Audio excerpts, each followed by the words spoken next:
Sean bienvenidos al primer vídeo que realizo acerca del lenguaje de programación Julia. Mi nombre es Ronald y hoy les mostraré algunas consideraciones que se debe tener al momento de instalar Julia en el sistema operativo Windows. Posteriormente veremos algo del administrador de paquetes, seguidamente cómo utilizar la herramienta de Visual Studio Code junto con Julia y por último algunas funciones que tiene este lenguaje de programación.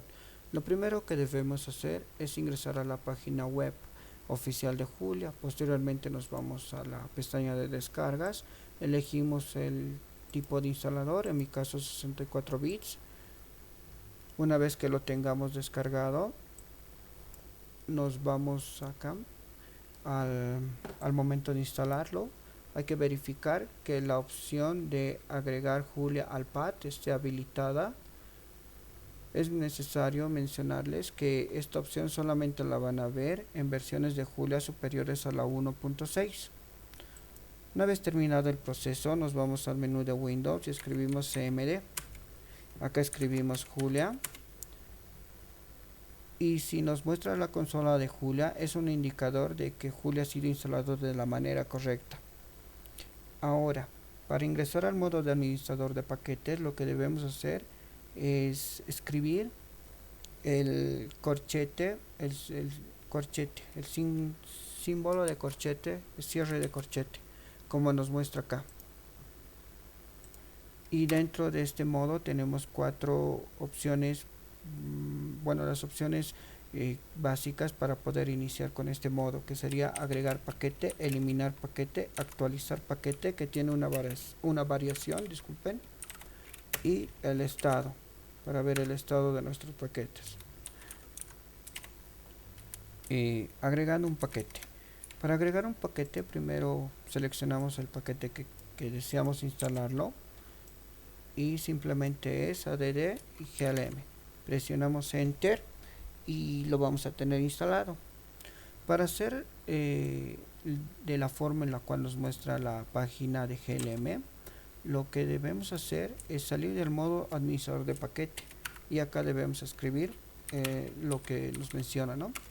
Entonces la única diferencia es que acá nos está indicando sin estar en el modo administrador de paquetes y acá lo que se les muestra es estando en el modo de administrador de paquete. Ya sea de esta forma o de la forma en la cual ven en la consola, el resultado siempre va a ser el mismo. Ahora, para eliminar este paquete, una vez que lo tengamos instalado, simplemente apretamos RM, enter y lo va a ir eliminando el paquete de Julia. Para actualizar solamente este paquete up o también update. Para actualizar todos los paquetes update o también up. Y posteriormente para ver la versión en la cual tenemos, qué paquete tenemos instalado, podemos escribir estado.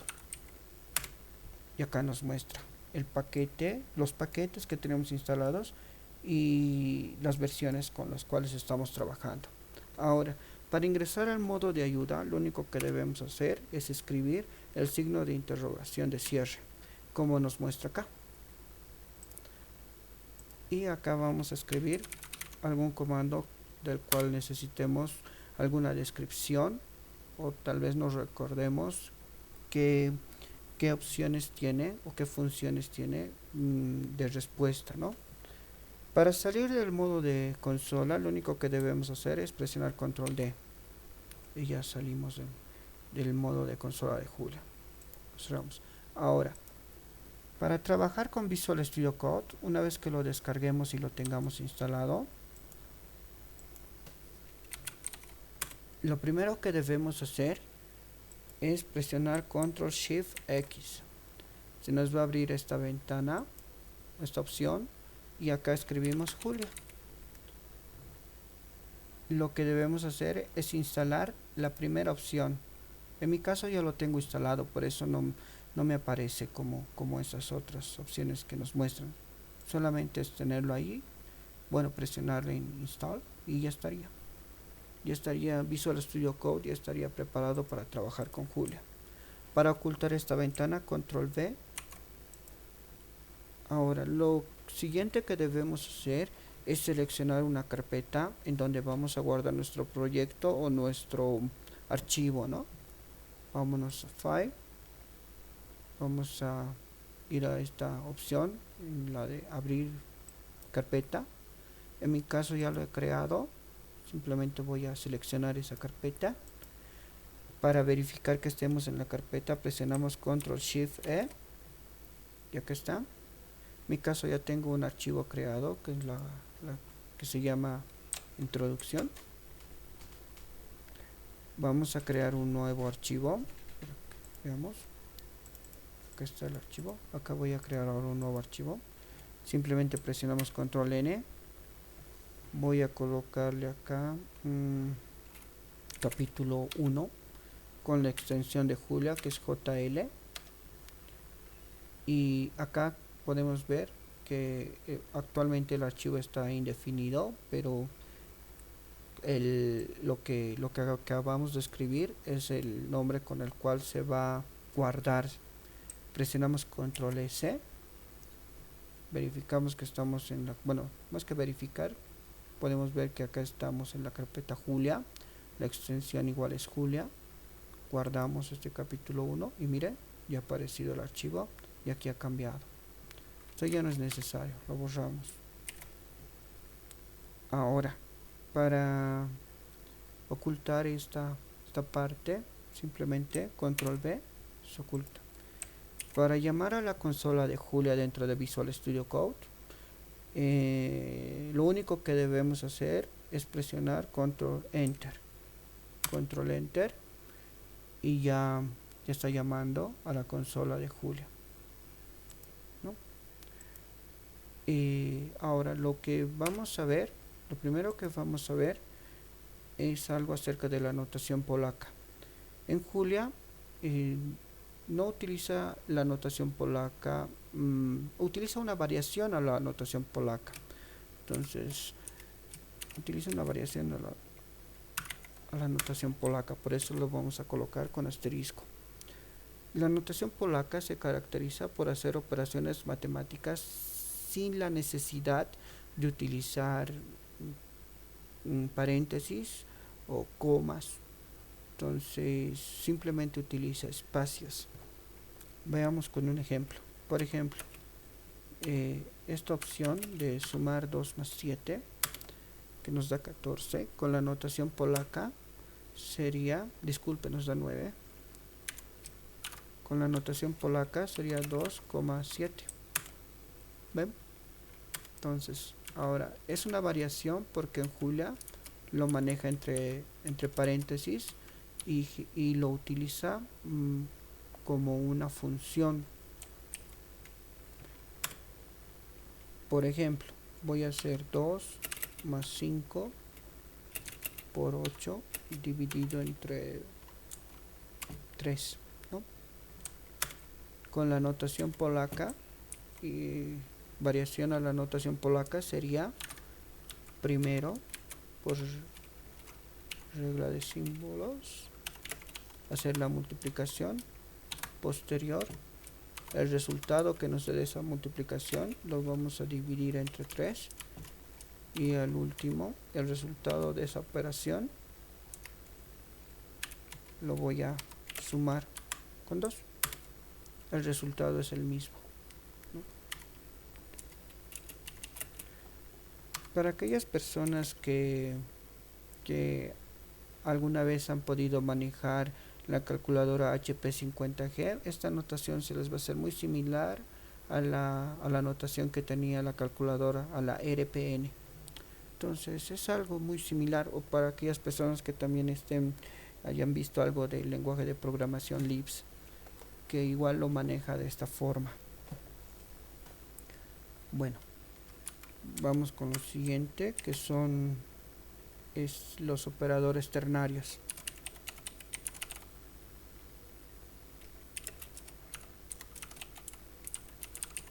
Un operador ternario se caracteriza por por simplificar las opciones, bueno, el if else. Me explico.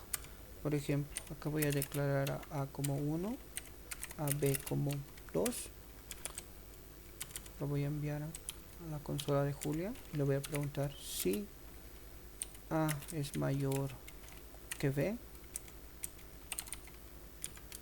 Entonces vamos a retornar A es mayor. Caso contrario, me retornas vamos a hacer acá un poco. Cuando en Julia colocamos if else o else if, disculpen, necesariamente tenemos que hacer una operación lógica. En este caso, hacer A menor a B. Entonces ahí hacer B es mayor. Y cuando escribimos en Julia simplemente else, ya no es necesario que tenga alguna operación lógica. Cualquier otro caso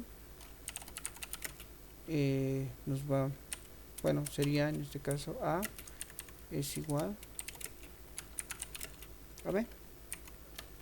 ¿Ve? Entonces hacemos la prueba y nos dice que B es mayor, ¿no? Será acá 10. A es mayor, ¿no? Ahora esta forma la podemos simplificar mediante operadores ternarios de la siguiente forma.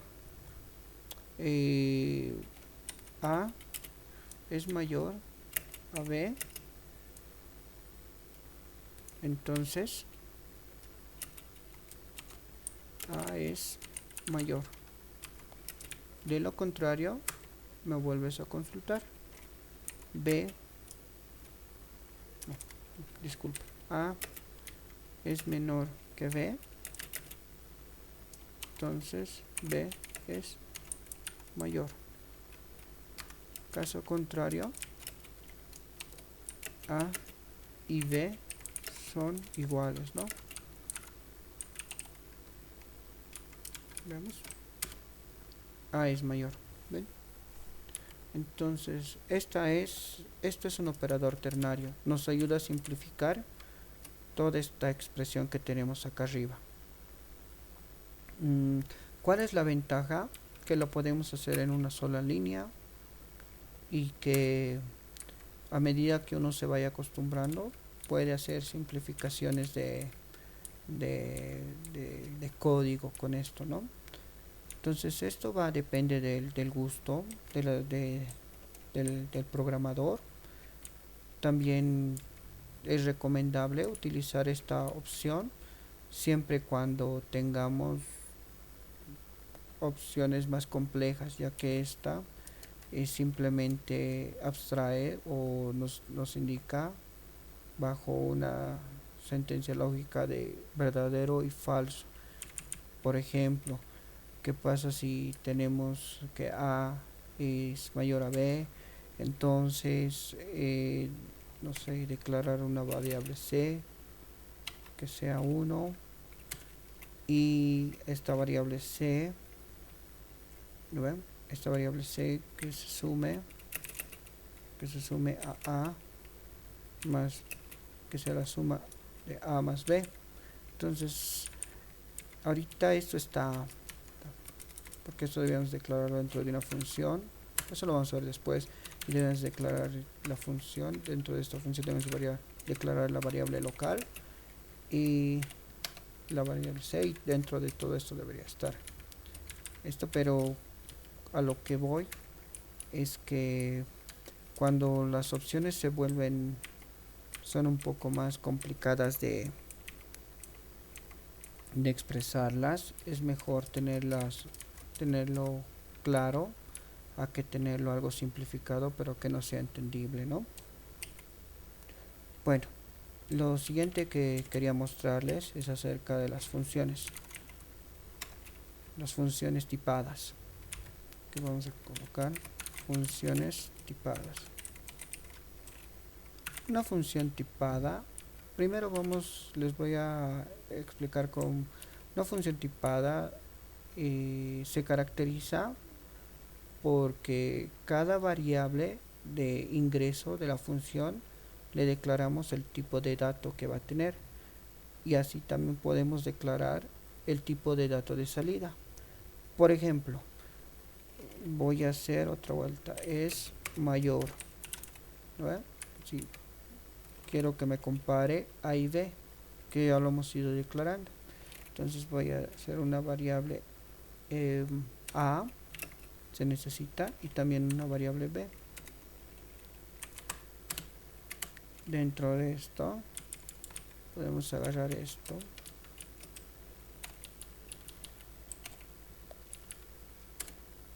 y ya está. Por ejemplo, es mayor 3 y 4, entonces nos dice que B es mayor. Ahora A es mayor, ¿no?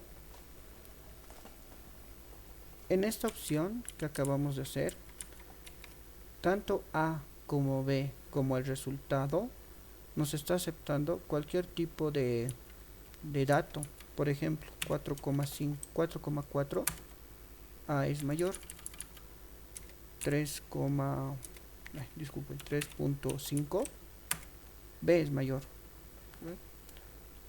Pero una función tipada se va a caracterizar, o se caracteriza, disculpen, voy a hacer acá, es mayor 2, por declararle el tipo de dato. En Julia, a la variable le indicamos el dato con el que va a tener esa variable con 2 puntos. En este caso le estoy indicando de que esta va a ser una variable, la A va a ser una variable del tipo entero, B igual va a ser una variable de tipo entero, pero la salida es una cadena. Entonces acá voy a hacer string. Entonces esto es una función tipada. Bien, voy a hacer es mayor 2, ¿no? Yo le voy a decir 1, 2 y 4, ambos son números enteros y nos indica el mayor y también nos indica la salida. Pero si yo le coloco acá 4.4, vean la diferencia que hay. La diferencia que hay es que acá ya nos marca un error y nos indica que el tipo es, el primero A es entero y el segundo es flotante, y la forma correcta que debería ser es, debería ser entero y entero. ¿Lo ven? Veamos otro, vamos a hacer esto con otro ejemplo. A este le voy a colocar mayor 3, a este le voy a colocar a este lo voy a colocar como un número flotante, y voy a hacer, miren esto, si A es mayor que B, entonces me sumas A más B, y no hay lógica, pero vamos, el ejemplo es este, A menos B. Caso contrario, error, ¿no ve?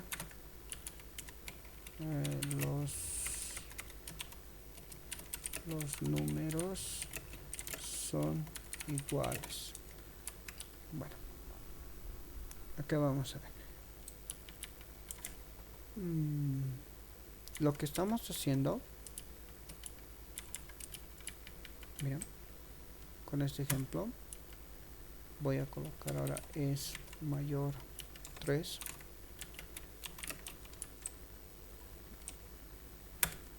observen, A es igual, es menor que B, A es menor que B, entonces A menos B, 2 menos 4 menos 2, pero el tipo de dato que nos da de respuesta es flotante. Por ejemplo, ¿cómo podemos ver el tipo de dato? En Julia simplemente vamos a hacer, escribimos typeof y acá presionamos y aquí está, nos dice que es float. Algo que Julia tiene son las evaluaciones en cadena. Entonces, estas evaluaciones en cadena se caracterizan por encapsular el resultado y enviar y hacer, se podría decir, otras funciones, otra función con el resultado encapsulado.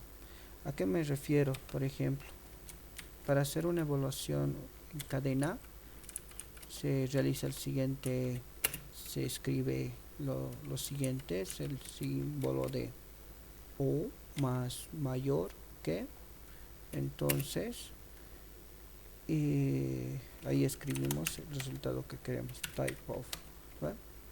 Que va a ser el mismo que el que tenemos aquí abajo. Entonces, si ven, hemos agarrado, hemos encapsulado, es como si fuera que a todo este resultado después le apliquemos la función para ver el tipo de dato, ¿no?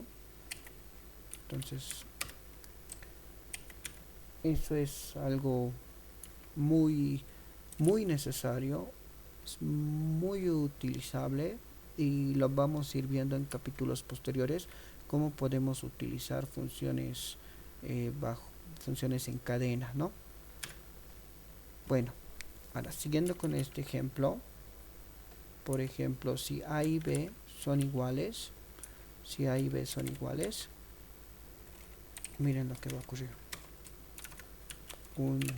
A y B son iguales, ya que está. En Julia, esta función error es la que nos ayuda a hacer errores controlables, se podría decir. Por ejemplo, acá, si vemos A es igual que B, entonces nos sale el error que hemos dicho, bueno, que se ha declarado cuando ocurra este caso, ¿no? Podemos ver de que con esto como programación lo tenemos controlado, si es algo que se está controlando, pero es un error también bueno, en este caso lo estamos marcando como error de variables bueno, de las variables ingresadas, ¿no? Entonces ya lo podemos ver. Bueno, eso era todo por hoy. Gracias y hasta luego.